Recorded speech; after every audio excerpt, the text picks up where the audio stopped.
Uh-oh. Awkward. This is Kate Kane, okay? This is Ryan Wilder. What is going on right here? Why is this happening? How is this happening? People will know you're not Batwoman. I did really great my first time in the suit. Hello? Black? What's going on, everyone? Jeremy here from The Quartering, and Batwoman Season 2, Episode 2 has dropped, and so has the viewership. Although, admittedly, by nowhere near the percentage I had expected. It seems like maybe Batwoman has bottomed out.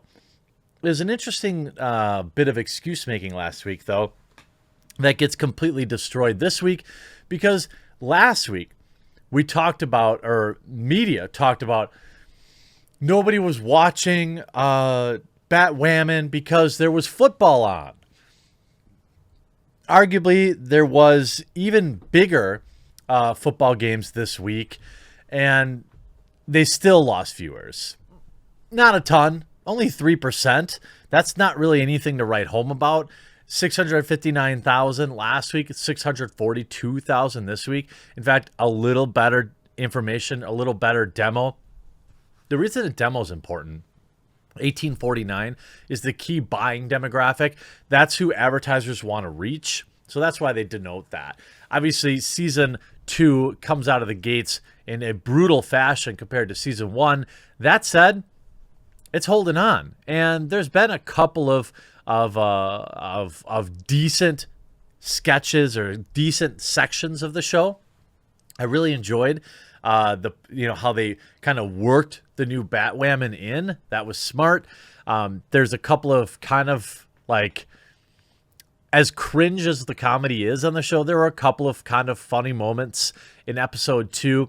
Obviously the famous black line from Fox. I mean, I think ultimately, yes, that is how people will notice. But Batwoman sprung into action this week, and the media is loving it. Batwoman makes Ryan Wilder look more like Batman than Kate Kane was. The latest episode of Batwoman reveals Ryan Wilder and Bruce Wayne share a fear of bats that Batman's cousin Kate Kane never seemed to possess. The most recent episode of Batwoman revealed that Ryan Wilder is closer to Batman than Kate Kane in one respect. They both share a childhood fear of bats. While the roots of Ryan's fear have yet to be revealed, it's both ironic and fitting that she would take up the mantle of the Bat to protect Gotham City and the Arrowverse. Well, it's not original. You literally stole it from Batman. I mean, you get no credit for that. Ryan's fear was revealed shortly after she visited Mary Hamilton's underground clinic, where she was stunned to find the rich pre-med student working to treat the poor for free. Despite a rocky start, the two women came to bond over their shared hatred of Alice, another woman, who was responsible for ending both of their mothers. Coincidentally, at that moment, one of Mary's orderlies brought in the body of Mouse, that's Alice's right-hand man. Which apparently been fed upon by several small animals before being found by homeless people in the sewer tunnels under Gotham City. Mary performed a toxicology test which determined that Mouse had died from ingesting some rare toxin. Well, it's the stuff that the bats, of course, then get spun upon the people. I don't want to spoil the amazingness for you because it really was amazing. And just a peek in on how the fans are viewing it, 84% tomato critic score is current average audience score, 17%. Now, I will say, as I always say when I cover shows like this, if you like it, more power to you. Again, I enjoy Paul Blart Mall Cop. I'm trying to think of some other just like kind of garbo movies that I really enjoyed. There's a ton of them. Critters from back in the day, if anybody's old enough to remember those films. There's just a whole slew of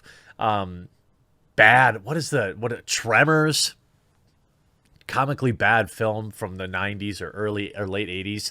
Love it. So I'm no established critic. And Batwoman is doing better with Ryan Wilder, I think, from an action perspective, from an emotional perspective, from a acting perspective even. The writing, though, is still hilariously bad. When we look at, essentially a show that has tiny viewership. I mean, if I'm lucky today, a guy in my basement with zero production cost, really, I'll probably get more than 642,000 eyes on my content. By the way, leave a like on this video. If you haven't yet, please do consider hitting that red subscribe button down below. Would really appreciate it. But I thought there was some hilarity last night. Let's get to the big gaffe that I saw. This is a paid ad that we saw for Batwoman last night. See if you spot it. Well, I already highlighted it, but the paid advertisement that was run on Twitter for Batwoman, Kate Kane protects the streets of Gotham as Batwoman. They can't even get that. They can't even, I mean, Kate Kane is not the star of the show. It's Ryan Wilder. Or as Ryan Wilder says, Ryan. Or does she say Ryan Wilder? I forget, from episode 1. It was just hilariously bad. And you know what's funny? When you look at the hashtag that gets promoted, it didn't get promoted the previous week. Okay, but we see this. Again, they still haven't fixed it. It still says Kate Kane. And you see most people, I'm not watching Batwoman without Kate Kane. I know no one watches this crap, but if the Twitter shills are going to plaster this garbage at the top of my Twitter feed, could they at least get the right character? Kate Kane is gone, you morons. This is Ryan Wilder, hashtag Batwoman. I watch Batwoman for the plot. The plot, not good, obviously. The whole kind of, I don't know what you'd call it, just this pathetic shillery that Twitter does. Now, I don't know, technically, maybe Twitter didn't even pay. I mean, Batwoman didn't pay for it. I'm assuming they did. But they didn't even know who the main character... That's the perfect microcosm, the perfect example of the people that watch these shows. I'm sorry, that support these shows. They don't watch them. You would think